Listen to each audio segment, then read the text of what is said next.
Welcome to the program. I'm Jessica Van Vonderen.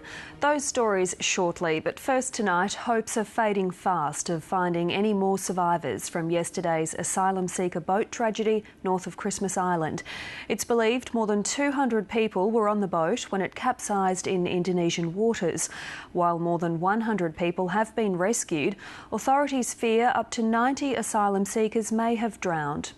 As the 7:30's political editor Chris Uhlmann reports, the disaster has put the bitter debate over border protection back on the political radar.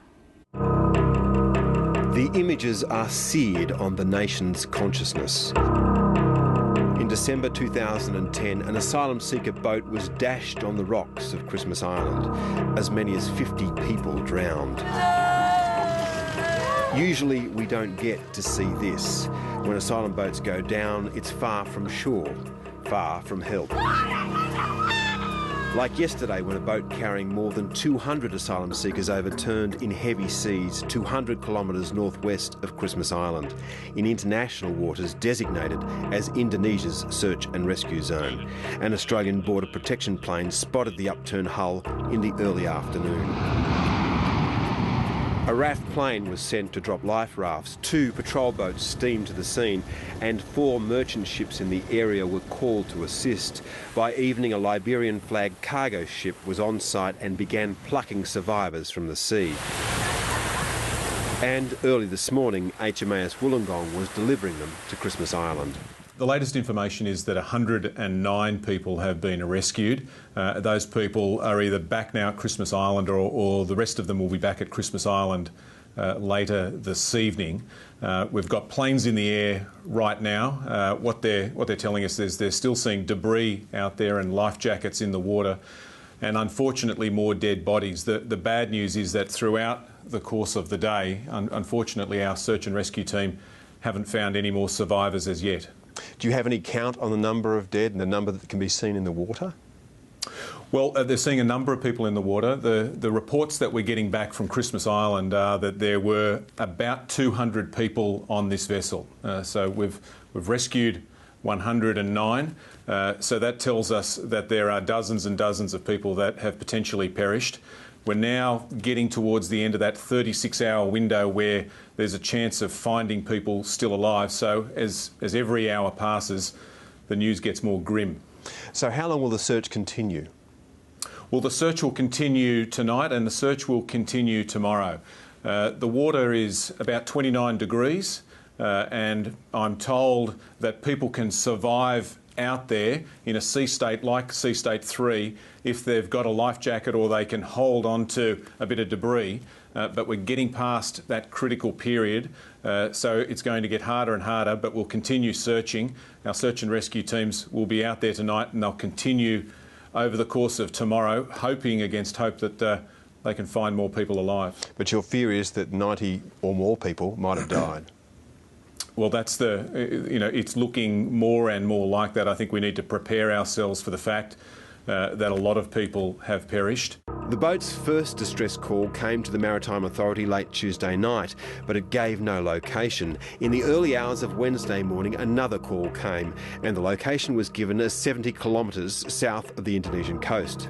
The AMSA people on the phone then told the people on the boat to turn back and head back for Indonesia.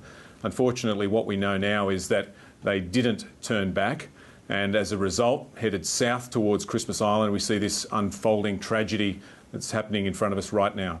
Australian officials say the boat was dangerously overcrowded, like so many now setting sail, and it's clear the communication between Indonesian and Australian officials was confused. Last night, the Indonesians believed 2 boats were in distress. The Indonesians and Australian authorities were also talking on Sunday night about a boat.